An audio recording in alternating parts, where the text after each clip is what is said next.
କେବଳ ତ ବାଲିପଦର ଛକରେ ରହିଲାଣି ତୁ ଶଳା କୋଉଠି ଏଇଠି ପଚାରୁନି କ୍ରସ୍ କଲୁ ଇଆଡ଼େ କୁଆଡ଼େ ଆବେ କେବଳ କୁଆଡ଼େ ଗଲା ଆବେ କେବଳଟା କେତେବେଳୁ ଗଲାଣି ଏରୁ କହ ମୁଁ ଏ ଗାଁର ପୁଅ ଆପଣମାନଙ୍କ ସୁଖ ଦୁଃଖର ସାଥୀ ଆଉ ଏ ନିର୍ବାଚନ ରଣାଙ୍ଗନରେ ସୈନିକ ସାଜିଛି ମୁଁ ଏ ଗାଁର ପୁଅ ଆପଣମାନଙ୍କ ସୁଖ ଦୁଃଖର ସାଥୀ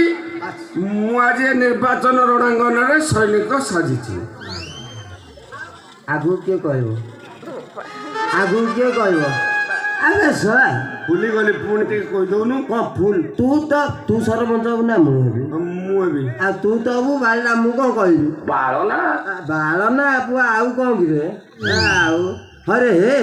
ଶଳା ତୁ ବାବୁ ମୁଁ କ'ଣ ଚଉଠି କରିବି ଆଁ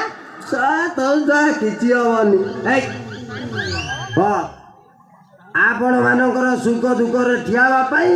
ଏ ନିର୍ବାଚନ ରଣାଙ୍ଗନରେ ସୈନିକ ସାଜିଛି ଆଉ ଏ ଗାଁର ଯେତେ ସଧବା ଝିଅ ଅଛନ୍ତି ସେମାନଙ୍କ ପାଇଁ ବିଧବା ଭତ୍ତା କରିଦେବି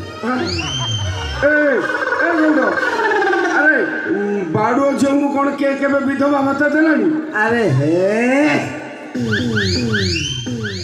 ଆରେ ତୁ ସରପଞ୍ଚ ତୁ କାହାକୁ ସଧବା ଭତ୍ତା ଦେ କି ବିଧବା ଭତ୍ତା ଦେ କି ଓଥଡ଼ା ଭତ୍ତା ଦେ କିଏ ଯେଉଁ ଭାଇମାନେ ବସିଛନ୍ତି ଡାଙ୍ଗୁଆ ଭତ୍ତା ଦେ ମୋର କ'ଣ ଯାଇଛି ଏ ତୁ ସରପଞ୍ଚ ହବୁ ତୁ ଏଡ଼ିଟିଂ କରି କହିବୁ ନା ଆଉ କହିବୁ ଏ ଗାଁର ଯେତେ ବି ନଳକୂଅ ଅଛି ସେସବୁ ଉପାଡ଼ି ଫୋପାଡ଼ି ଦେବି କୂଅ କରିଦେବି ଏ ଗୌଡ଼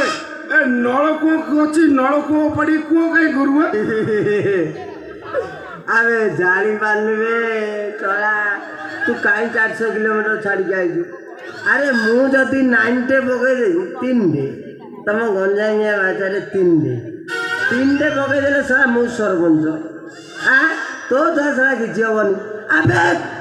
ନଳକୂଅ ପାଇଁ ପାଇପଟା ସରୁଆ ସେଠାରେ ପାଣି ଆସିବ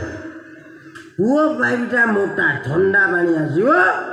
ଥଣ୍ଡା ପାଣି ଲୋକମାନେ ପିଇବେ ଥଣ୍ଡା ହେବେ ଭୋଟ ତେତେ ଡାବୁ ଡାବୁ କରି ପାଏ କଥାଟା ଆସେ ତୋ ତୁ ଗୋଟେ କାମ କର ଚାଲ ସେ ଦୁର୍ଗା ପଡ଼ିଆରେ ସବୁ ଆମେ ଆୟୋଜନ କରିଛେ